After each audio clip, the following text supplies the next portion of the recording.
स्वागत है आपका हमारे यूट्यूब चैनल पर। आज हम क्लास 11th की मैथ शुरू करेंगे। पिछली वीडियो में हमने क्वेश्चन नंबर 3 तक पूरा कर लिया था। अब हम क्वेश्चन नंबर 4 शुरू करेंगे। तो सबसे पहले हमें इसमें बोला गया है क्वेश्चन नंबर 4 में एक्सरसाइज 1.3 क्लास 11th मैथ में कि निम्न में से सभी के उप समुच्चय लिखिए। पिछली वीडियो में हमने उप समुच्चयों को ढंग से समझ लिया था। दो वीडियो में हमने उप समुच्चय सबसेट के बारे में पूरी जानकारी प्राप्त कर ली थी। अब हम पे बोला जा रहा है कि उप समुच्चयों सभी उप समुच्चय लिखिए। मैंने आपको पिछली वीडियो में भी ढंग से सिखा दिया था। तो सबसे पहले हम क्वेश्चन नंबर 1 को देखते हैं। इसमें 4 पार्ट हैं। सबसे पहले हम 1 बाय 1 शुरू करते हैं। तो क्वेश्चन नंबर 1 जो हम पे दे रखा है वो दे रखा है ए सेट ऑफ ए सेट। तो सबसे पहले हम क्या करते हैं, इसको कोई सेट कोई नाम दे देते हैं। तो मैंने जैसे इससे बोला कि ये ए सेट है, ये क्या है, ए सेट है, ये ए सेट है। तो सबसे पहले अब हमें क्या करना है कि इसमें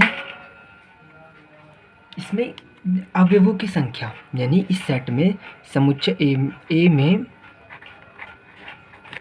अवयवों की संख्या, अवयवों की संख्या, number of element in set ए। हमें पता है, हमें कितना पता है, ए की अवयव है ए, तो क्या लिखेंगे, एन ए बराबर कितना है, 1। अब हमें एन ए बराबर 1 हमें निकालने का सभी उप समुच्चय। तो पहले क्या निकालना पड़ेगा हमें, इसके लिए उप समुच्चय की संख्या। तो उप समुच्चय की संख्या, उप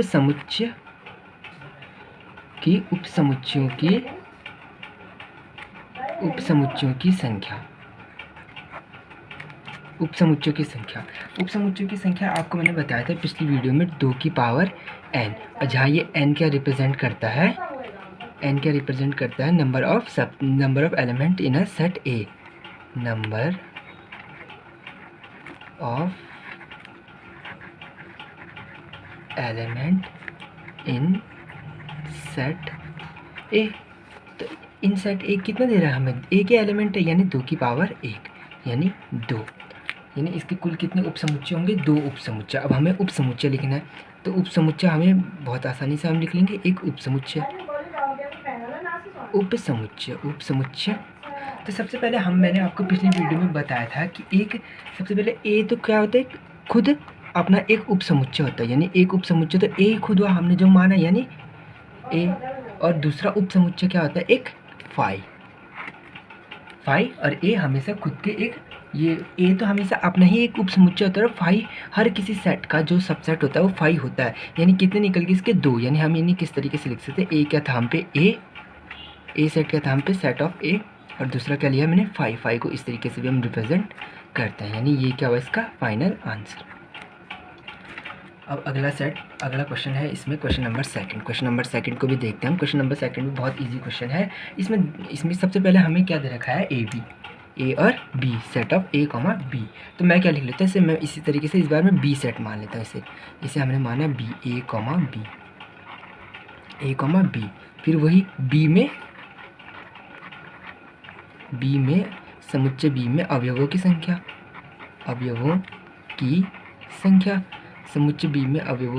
यानी number of element in a set A, set B. तो सेट बी में कितने हैं, 2 हैं, यानी 2 हो गए, सिंपल, इसमें कोई दिक्कत की बात नहीं थी। अब क्या निकालना है हमें, उप समुच्चयों की संख्या, उप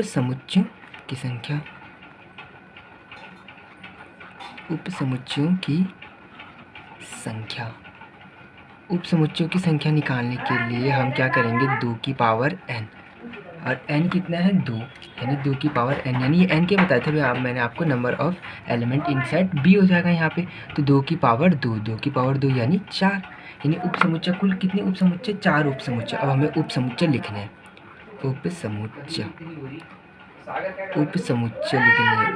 उप समुच्चय क्या क्या हो जाएंगे इसके, उप समुच्चय हो जाएंगे, एक खुद ही बी अपना एक उप समुच्चय होता है, एक हर किसी का उप समुच्चय फाई होता है, 2 हो गए। और एक हम इसको ए भी एक ए, क्योंकि ए का क्या है, ये ए जो है वो बी में आ रहा है, ए इसका जो ये एक सेट है पूरा, ये क्या कहाँ बी सेट में आ रहा है, इसलिए इसका एक उप समुच्चय हो गया। एक उप समुच्चय इसका बी भी हो सकता है ये वाला, क्योंकि स्मॉल बी जो है ये बी सेट में आ रहा है। तो इसलिए ये इसका एक उपसमुच्चय होगा। तो उपसमुच्चय को किस तरीके से लिख सकते हैं हम, एक तो हो गया ए कॉमा बी खुद का ही, एक फाई हो गया, एक ए हो गया और एक बी हो गया आंसर। ये हमारा आंसर। कितने सेट आ गए, 1 2 3 4, यहाँ कितने बताया था, 4 आने चाहिए। ठीक है, इस तरीके से क्वेश्चन नंबर 3 देखते हैं हम। क्वेश्चन नंबर 3 नहीं, इसका 3 पार्ट है। 3 पार्ट हमें दे रखा है, कितना दे रखा है, 1 2 3 1 2 3 1 2 3। सबसे पहले हमें वही प्रोसेस, इसको कोई सेट मान लेते हैं। इस बार मैंने इसको सेट क्या मान लेते हैं, पी मान लेते हैं। चलो पी सेट मान लेते हैं, पी सेट मान लेते हैं। तो पी नंबर, अब हमें क्या देखना है, सबसे पहले पी में अवयवों की संख्या, अवयवों की संख्या, पी में अवयवों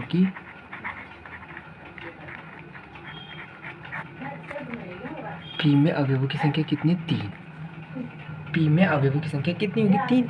तो अब उपसमुच्चयों की संख्या, पी के उपसमुच्चयों की संख्या, पी के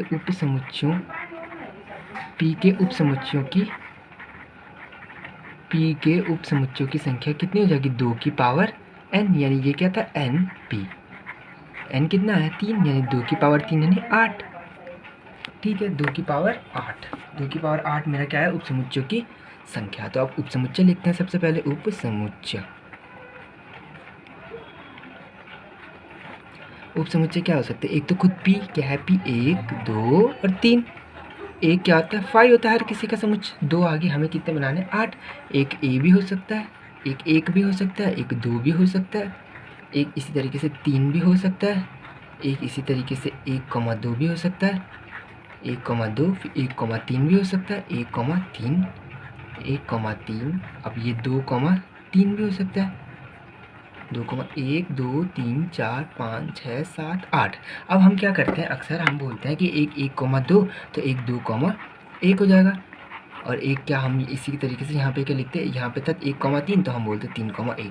तो ये क्या है, गलत है।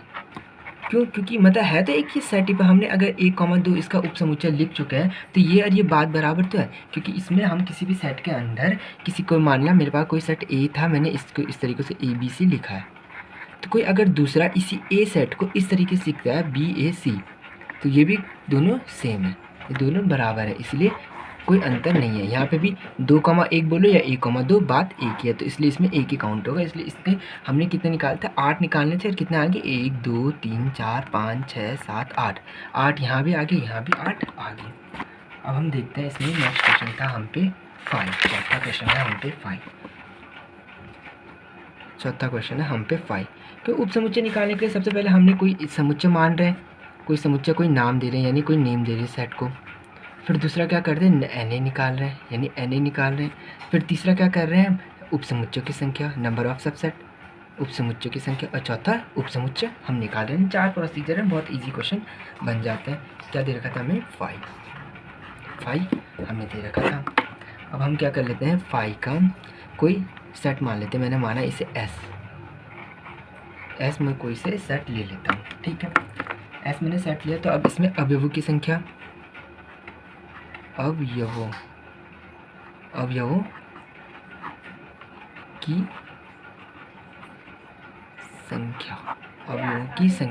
की संख्या कितनी है इसमें, अवयवों की संख्या इसमें हमारे पास है, अवयवों की संख्या इसमें अवयव कितने हैं, 0, एम्प्टी सेट है। क्या ये एक रिक्त समुच्चय जिसमें कोई भी एक अवयव ना हो, तो ये क्या है, एक रिक्त समुच्चय, यानी इसमें एक भी अवयव नहीं है। तो एक भी अवयव यानी नहीं है, यानी 0, यानी NS बराबर 0। ठीक है, मैंने निकाल लिया, अवयवों की संख्या निकाल दी, S में अवयवों की संख्या। अब S के उपसमुच्चयों की संख्या,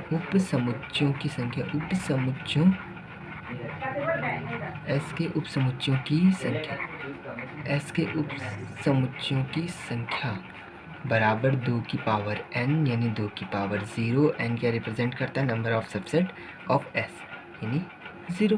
किसी की पावर भी 0 यानी 1, किसी की पावर भी 0 यानी 1। अब उपसमुच्चय कितने जाएंगे, उपसमुच्चय उपसमुच्चय। मैंने बोला क्या कोई खुद का क्या होता है, सबसेट होता है, तो क्या है ये फाई है, या इसे हम इस तरीके से भी डिनोट कर सकते हैं, या इसी को हम क्या बोलते हैं, रिक्त समुच्चय। तीनों एक ही बात है, ये आया, तीनों एक ही बात है, रिक्त समुच्चय। तो कितना कितना आने थे इसके सबसेटों की संख्या, इसके सबसेटों की संख्या आ रही थी 1, तो हम पे उपसमुच्चय भी कितना है, एक ही आया, क्योंकि कोई भी क्या होता है, एक किसी कोई भी हम पे समुच्चय, उसका एक खुद एक वह अपना एक खुद उपसमुच्चय होता है, और एक क्या होता है फाई। तो इसमें क्या है, खुद ही हम पे समुच्चय का दे रखा फाई, तो यानी एक ही फाई एक्स का एकमात्र उपसमुच्चय होगा। तो ये इसी तरीके से हमारा क्वेश्चन नंबर 4 कंप्लीट होता है। क्वेश्चन नंबर 5 हम देखते हैं। क्वेश्चन नंबर 5 हम देखते हैं। क्वेश्चन नंबर 5 में बोला है कि पी ए में कितने अवयव हैं यदि ए बराबर, यानी पी ए यानी ए क्या, इस समय ए पी ए यानी घात समुच्चय, इसका हमें क्या निकालना है, घात समुच्चय। घात समुच्चय में अवयवों की संख्या, घात समुच्चय में अवयवों की संख्या, ये पी ए हमें पूछा जा रहा है। घात समुच्चय में पावर सेट में अवयवों की संख्या, तो घात समुच्चय में अवयवों की संख्या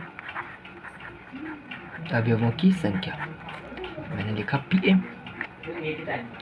तो सबसे पहले इसके लिए हमें क्या करना पड़ेगा, घात समुच्चय। घात समुच्चय से पहले, घात समुच्चय क्या होता है, सभी उसके उप समुच्चय को एक समुच्चय के अंदर लिखना, उसके उप समुच्चय को एक समुच्चय के अंदर लिखना। मैंने जैसे कि अभी हमने पिछला कोई उदाहरण देखा था, इसका उदाहरण देखा था हमने ए सेट का, तो ए सेट का मैंने उप समुच्चय ये थे सारे, मैंने बोला था ये इसके उप समुच्चय है। तो इसके लिए मैं घात समुच्चय अगर यहीं पर लिखना चाहूँ तो घात समुच्चय, इसके लिए घात समुच्चय जो है, घात समुच्चय क्या निकलेगा, मेरा एक सेट बनाया और उस सेट के अंदर जितने भी इसके सबसेट थे उन सबको लिख दिया, तो ये क्या बन गया, एक पावर सेट बन गया। इस तरीके से इसका लिखें तो इसका लिखेंगे तो इसका घात समुच्चय क्या होगा, ये तो उप समुच्चय थे, घात समुच्चय अगर मैं लिखना चाहूँ, पावर सेट अगर मैं लिखना चाहूँ, तो जो उसके समुच्चय हैं उन सबको एक समुच्चय के अंदर बंद कर दो, कर्ली ब्रैकेट के अंदर बंद कर दो, तो ये क्या हो जाएगा, इसका पावर सेट। इसी तरीके से मेरे को क्वेश्चन था ये, तो इसका अगर मैं पावर सेट लिखने की कोशिश करूँ तो पहले इसके लिए क्या लिखना पड़ेगा मुझे, उप समुच्चय।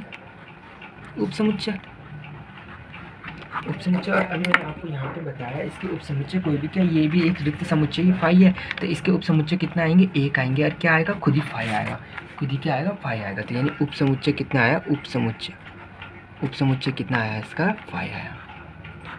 तो घात समुच्चय क्या होगा इसका, घात समुच्चय, यानी इसको हम इस तरीके से भी लिख सकते हैं, या करके घात समुच्चय क्या हो जाएगा मेरा, कि जो मेरा सेट है, जो मेरा सबसेट है, उनको एक बड़े सेट के अंदर, उनको एक कर्ली ब्रैकेट के अंदर बंद कर दो, ये क्या है मेरा घात समुच्चय। तो अब मुझे क्या बताना था, घात समुच्चय में अवयवों की संख्या, तो यानी पी ए घात समुच्चय में अवयवों की संख्या, घात समुच्चय ये पूरा, अब यहाँ से यहाँ तक जो एक सेट है इसमें समुच्चय में एक ही, ये एक खुद एक अवयव है, यानी पी ए कितना आ गया, एक। अगर इस तरीके से इन क्वेश्चनों में देखा जाए तो इन क्वेश्चनों में इसमें घात समुच्चयों की संख्या कितनी आ जाए, घात समुच्चय में अवयवों की संख्या 1 2, इस तरीके से यहाँ 1 2 3 4। ठीक है, अगला क्वेश्चन दे रखा है हमें, अंतराल रूप में लिखें। हमने पिछली वीडियो में जो पिछली वीडियो थी उसमें अंतराल रूप में अंतराल आपको बताया था किस तरीके से होते हैं, जैसे कि हम पे अभी हम इनको क्वेश्चन को भी इजी तरीके से हम क्वेश्चन को भी समझ सकते हैं। सबसे पहले एक क्वेश्चन यहीं से शुरू करते हैं हम। क्वेश्चन नंबर 1 दे रखा है हमारे पास, इसका क्वेश्चन नंबर 6 का क्वेश्चन नंबर 1। सबसे पहले हम क्या करते हैं, कोई किसी भी चीज़ को या कोई भी हमें दे रखा है तो इनको क्या मान लेते हैं, सेट मान लेते हैं। तो सेट मानूंगा तो मैं इसे मानता हूँ n कोई सेट है मेरे पास, n कोई सेट है x such that x belongs to r मुझे दे रहा है, और -4 से 6 तक। तो यानी अब हमें तो गणित तो हम पढ़ते हैं, गणित में हम क्या पढ़ते हैं, जो ये चीज़ है, जो ये मेन चीज़ है, इसका मतलब होता है ग्रेटर देन, यानी x का मान -4 से क्या है, बड़ा है, x का मान -4 से बड़ा है, यानी x इस समुच्चय में, -4 इस समुच्चय में शामिल नहीं है, -4 शामिल नहीं है। पर जो 6 है, जो x का मान है वो 6 से तो छोटा है पर 6 के बराबर भी है। इस लाइन का मतलब होता है नीचे से कि 6 के बराबर भी है, यानी इजिकल टू लेस देन, यानी बराबर भी है, बराबर व बड़ा, ये बराबर व छोटा, इजिकल टू लेस देन, बराबर व छोटा। तो अब जब जो किसी यानी अब देखा जाए तो अब हम देखते हैं सबसे पहले कि जो -4 है समुच्चय n में -4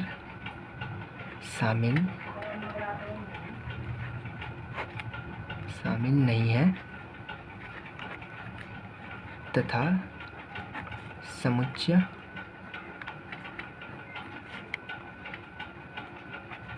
n 6 तक है। तो इससे मतलब अब इसका मतलब होता है कि -4 क्या इसमें शामिल नहीं है। तो यानी इसको अगर मैं अंतराल रूप में लिखूं, अंतराल रूप में किस तरीके से लिखा जाएगा, अंतराल रूप इस तरीके से लिखा जाएगा, जो चीज़ शामिल नहीं होती उसको किस ब्रैकेट से दिखाते हैं, इस ब्रैकेट से। इसे क्या बोलते हैं हम, ओपन ब्रैकेट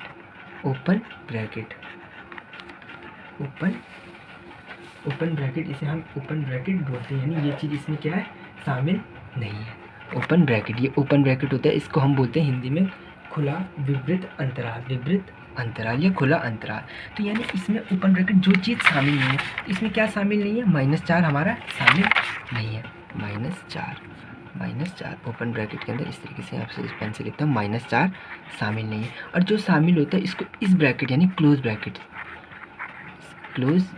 इसको हम क्लोज ब्रैकेट से दिखाते हैं, बंद अंतराल से दिखाते हैं। यानी बंद है, उसमें शामिल हो रहा है, 6 क्या इसमें शामिल है। तो इसको हम इस तरीके से अंतराल रूप में देखेंगे। अभी क्वेश्चन नंबर 2 भी देखते हैं हम। इन 4 उदाहरण जो क्वेश्चन हमें दे रखे हैं उससे पूरा अंतराल समझ आ जाएगा। क्वेश्चन नंबर 2 में दे रखा है x सच डेट x, इसको भी हम यहीं पे मानते हैं। चलो n समुच्चय, इसको मैंने n समुच्चय माना। तो x such that x belongs to R minus x greater than -12 and less than -10। यानी क्या है, दूसरे क्वेश्चन में n समुच्चय n में -12 तथा इस बार क्या है, क्योंकि जो x का मान है वो -12 से क्या है, बड़ा है। x का मान -12 से बड़ा है पर -10 से क्या है, छोटा है। x का मान -12 से बड़ा है पर -10 से छोटा है। यानी n में -12 तथा -10 दोनों ही उपस्थित नहीं है,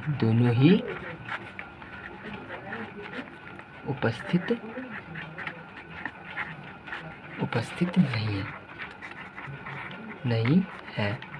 दोनों ही उपस्थित नहीं है। तो अंतराल कैसे लिखेंगे हम, इसका अंतराल लिखेंगे, अंतराल दोनों ही उपस्थित नहीं है। यानी -12 जो है ये भी नहीं है, -12 और -10 भी नहीं है।